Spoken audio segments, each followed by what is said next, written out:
cap theorem. So here's the thing. We must obey the laws of physics. There is a hard limit on the speed at which data can move across a network. That limit is the speed of light.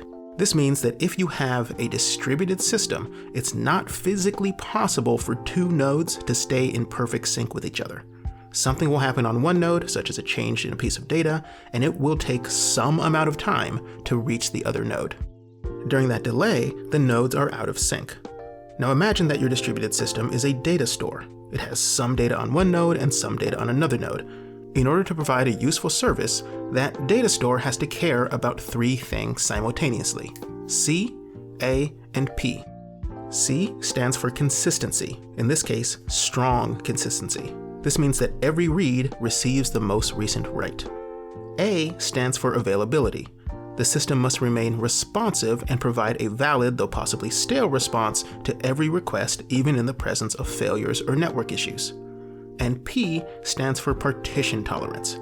The system should continue to function even if communication between nodes is partially or completely lost, meaning it can operate despite network partitions that prevent some nodes from communicating with each other. So that's C, A, and P, cap theorem. Cap theorem tells us that due to the speed of light, we can't have all three. We can have up to two at a time, but that will mean sacrificing the third. If we have partition tolerance and availability, we're going to lose strong consistency, because the only way we'll be able to respond to requests quickly is if we don't take the time to check with all the nodes before returning our answer. This means that our answers are possibly stale and don't reflect the latest write. If we want to be sure about our answer before returning it, we'll keep partition tolerance but get rid of availability in favor of consistency.